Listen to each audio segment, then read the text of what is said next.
Welcome to Arsenal Kids Podcast.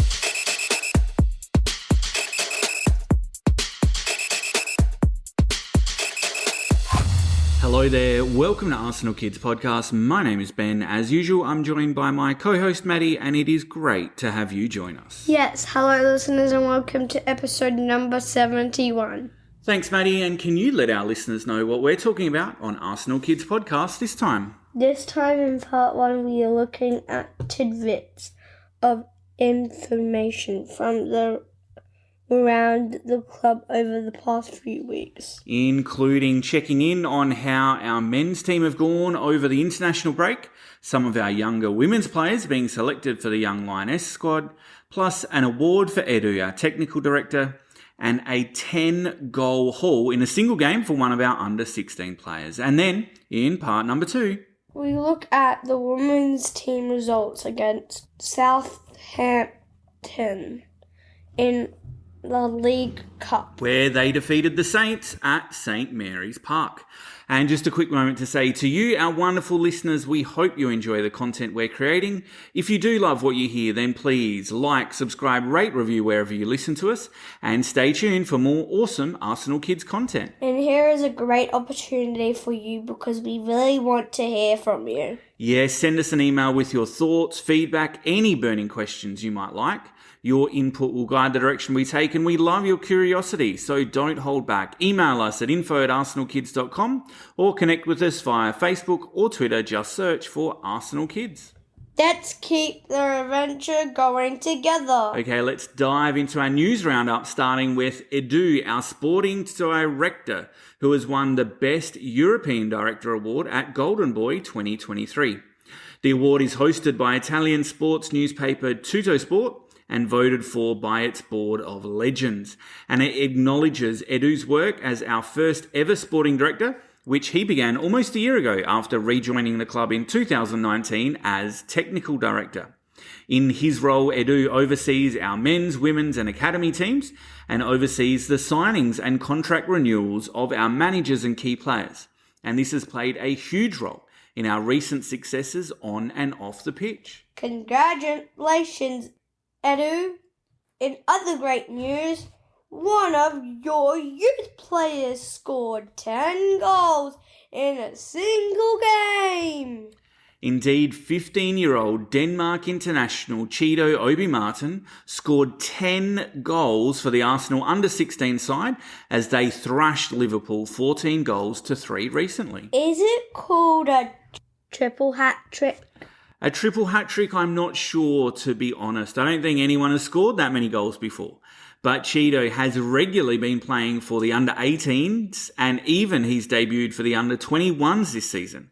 And at 6'2" with speed behind him, he is big and strong for such a young player and reasonably agile, and we look forward to now his continued development at the club. And on other topics also at the academy, the under-9s and the under-10s were odd and mismatched socks to unite against bullying. They did. They spotted quirky and mismatched socks during their training sessions and matches to celebrate individuality and self-expression, and as a visual reminder that diversity should be embraced and celebrated both on and off the pitch. More than just a fashion statement. For sure, they were testament to the club's dedication to creating a world where diversity is celebrated, kindness prevails, and everyone has the opportunity to thrive. The club also held anti-bullying workshops in local primary schools to instill those values of kindness, empathy, and respect, and to help create an environment where everyone feels included and valued. Such a great communion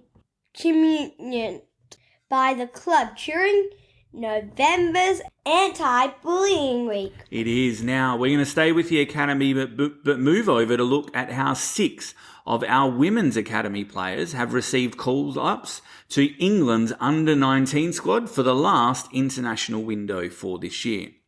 All of Michelle Agermain, Katie Reid, Araya Dennis, Freya Godfrey, Lila Habert and Madi Earl will attend the upcoming Algarve Cup with the Young Lionesses, as they're going to face off against Portugal, Sweden and the Netherlands. Is it great to see our young women's doing so well? It is, and segueing into internationals, and we had a number from our men's squad away over the past 2 weeks as they played for their countries. We're going to talk about a few of the standout performers, starting with Gabriel Martinelli, who is officially off the mark for the Brazilian side, as he scored a fantastic debut goal for his country, which came in an unfortunate 2-1 defeat to Colombia. And talking of debuts, and David Ryan got his competitive one for Spain. Yes, our goalkeeper played their game against Cyprus as the Spanish team defeated Cyprus 3-1 away from home. And talking of goals, we had few more goalie scores, didn't we? We did. Both Leandro Trossard and Kai Havertz were on the score sheets for their countries. Leo scored the fifth and final goal of Belgium's 5-0 win at home to Azerbaijan, meaning that Belgium have qualified now for Euro 2024. As for Kai, he started in the unusual for him left-back position, but he popped up around the penalty spot to sweep home the first goal of Germany's 3-2 defeat at home to Turkey. Any other performance to be noted, Ben? Well, Jacob Kivior got 2 lots of 90 minutes for Poland in their 2 games across the break, as did Mohamed El Neni for Egypt. And Jorginho, after some good displays recently for the Gunners, he also got some minutes to help Italy avoid defeat against Ukraine, which booked their spot into Euro 2024 as well. Okay, it has been great to focus on club news here in part 1. Now, we will be right back for part 2 after this. Okay, welcome back. And the Arsenal women were away at St Mary's Park in Conti Cup League action this against Southampton FC women, a side that was only established in 2017, a side, therefore, that we've actually never met before. They were coached by former gunner Marianne Spacey-Cale, who scored 79 goals for Arsenal during her 9-year spell at the club. And the head coach made a number of changes for this time. Yes, Jonas Eidevall using the opportunity to bring in some more fringe players and ensure the whole squad got some minutes, as each of them will no doubt be called upon throughout the season.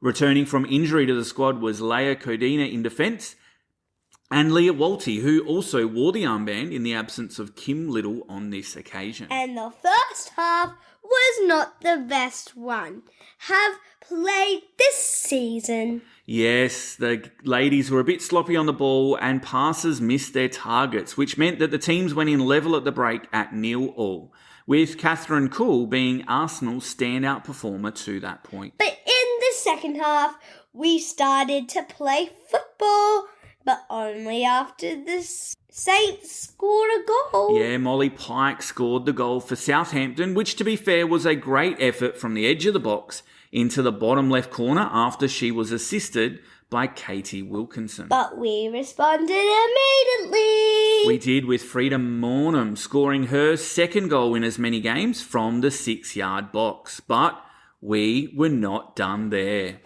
as we scored another stoppage time winner. Some might say it's luck, others would say it is continued hard work and determination for the team as they keep doing this throughout this season.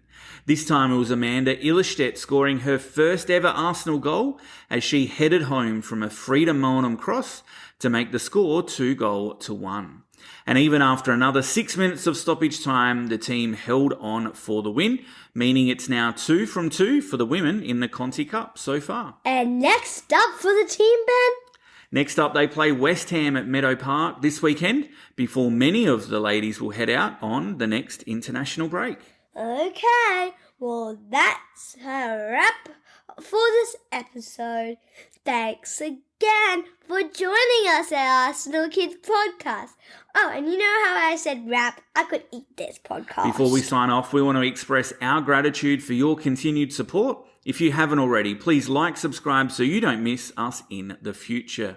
It's your love for the beautiful game that fuels our passion. And hey, why not spread the word about Arsenal Kids Podcast? Yes, please share our podcast with other Arsenal kids and help us to grow this amazing community together. We hope to join you back on the pitch again soon. Keep the spirit of the game alive, and until next time. Goodbye.